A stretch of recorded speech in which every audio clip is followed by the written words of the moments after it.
सामूहिक कार्यप्रवासाची ही कहाणी आहे. हा प्रवास केवळ एका व्यक्तीचा नाही, नेतृत्वाचा नाही, तर यामागे आहे एक विचार, एक राजकीय. आमच्या अतिशय सामान्य परिस्थितीचे डॉक्टर मोदी सर यांचं दुःख निधन झालं. कार्यकर्त्याची किती जाणीव असायच्या कार्यकर्त्याला आणि आम्हाला बोलायला लागते. माझ्या सर्कलमध्ये जर विभागला असतो तर त्या गावातल्या माणसाला सुद्धा त्या ठिकाणी राष्ट्रवादीच्या कार्यकर्त्याला बोलवलं जात नाही. कार्यकर्त्यात कसं जोर पाहिजे, जोश पाहिजे. ओगे झाले नुसती पत्र, हे काम आबा करा, ते काम करा. मी आता वैतागलो. मी काम घेऊन येणाऱ्याला आता स्पष्ट सांगतो, तुझा निकाल आता दाखव. म्हणलं आता थोडस दादांसारखं आपल्याला वागणं आवश्यक आहे, स्वर्गीय आपल्या अजितदादांसारखं. कारण ज्या दादांच्या नेतृत्वाखाली हा आपला राष्ट्रवादी काँग्रेस पक्ष आजपर्यंत काम करत आला आणि आजही स्वर्गीय अजितदादांच्या विचारावर आपण राष्ट्रवादी काँग्रेसचे सगळे कार्यकर्ते या राज्यामध्ये दादांनी दिलेला विचार, दादांनी दिलेली शिस्त, दादांनी संघटनवाढी करता केलेलं काम, प्रयत्न, या दादांनी दाखवलेल्या वाटेवर आपण सगळेजण काम करणारे कार्यकर्ते आहोत. ठीक आहे, जिल्ह्यामध्ये नवीन होतो, सुरुवातीला आपली खिरापत सगळ्यांना वाटली. परंतु मी सगळ्यांना आता सांगतोय, मी पैसे आता असे वाटणार नाही. पैसे म्हणजे विकास कामाचे, नाहीतर तुम्ही काय वेगळा अर्थ. पहिलं निवडणुका नाहीत आता, त्यामुळं तिकडे काही गाडी सरकायची.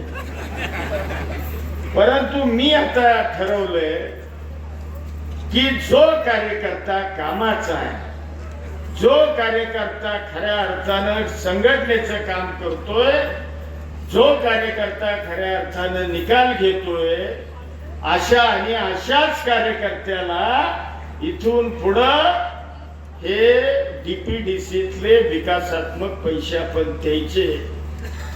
कारण मला हे मंत्रीपद स्वर्गीय अजितदादांच्या मुळे, त्यांच्या आणि त्यांच्यामुळेच मिळाले. त्यामुळं आपल्या दादांचा पक्ष वाढवणं, टिकवणं, जोपासणं ही जबाबदारी आपल्या सगळ्यांची आहे, तशी माझी सुद्धा आहे. त्यामुळं आपण इथून पुढं थोडासा पॅरामीटर लावू. काजी साहेब, मनोज भाऊ, कार्यकर्त्याचं मोजमाप थोडस ठेवणं आवश्यक आहे.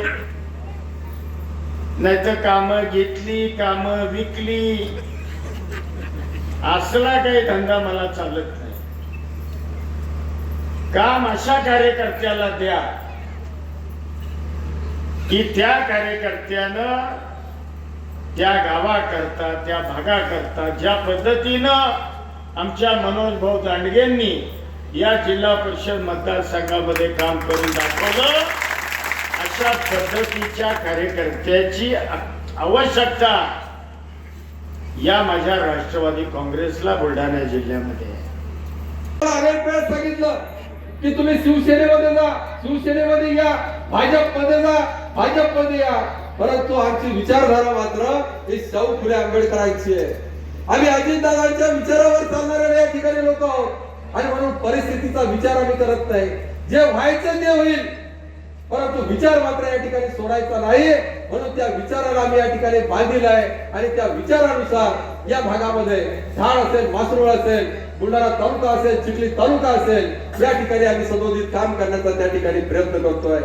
आणि तुमच्या माध्यमातून जी ताकद या ठिकाणी आम्हाला मिळालेली आहे, ती निश्चितच त्या ताकदीचा आम्ही सोनं केल्याशिवाय राहणार नाही साहेब. हे सुद्धा आजच्या कार्यक्रमाच्या निमित्ताने या ठिकाणी आपल्याला पुढच्या काळामध्ये जिल्हा परिषद पंचायत समितीच्या निवडणुका होत असलेल्या त्या अनेक वर्षापासून घातलेल्या आहेत.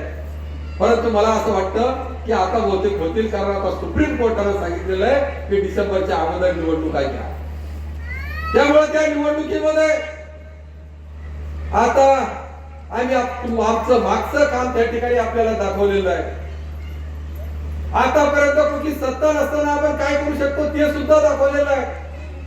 आणि पुढच्या काळामध्ये जर ह्या निवडणुका लागल्या तर या जिल्ह्यामध्ये आणि या तालुक्यामध्ये जर राष्ट्रवादीला सहकार्य मिळालं तर आमच्या मागे आदरणीय आबासाहेब आहेत, आमच्या मागे या राज्याच्या उपमुख्यमंत्री सुनित्राताई आहेत, अनेक दिग्गज नेते आमच्या सोबत आहेत. त्यामुळं आपण काळजी करू नका. पुढच्या काळामध्ये मासुळ जिल्हा परिषद सर्कल एक मॉडेल सर्कल म्हणून आम्ही पुढे आणण्याचा प्रयत्न केल्याशिवाय निश्चितपणे या ठिकाणी राहणार नाही. अनेकांनी मागच्या काळात घोषणा केल्या 1,200 कोटी रुपये या सर्कल मध्ये खर्च झाले. 1,200 कोटी रुपये कशावर खर्च झाले हे मला आजही समजत नाही. आजही इथल्या स्मशानभूम्या सगळ्या दुर्लक्षित आहे.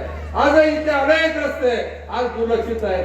शेतामध्ये जाणारे शेत रस्ते सुद्धा अजून त्याचं काम सुरू झालेलं नाही. मग 1,200 कोटी रुपये गेले कुठं? 1,600 कोटी रुपये प्रत्यक्षात खर्च झाले की कागदावर खर्च झाले हा सुद्धा मला पडलेला या ठिकाणी निश्चितपणाचा प्रश्न आहे. म्हणून पुढच्या काळामध्ये आबासाहेब मी या ठिकाणी सांगू शकतो की इथलं आपण जे पैसे दिले त्याचं ज्या दिवशी आम्ही उद्घाटन केलं त्याच दिवशी त्याचं काम सुद्धा सुरू केलं.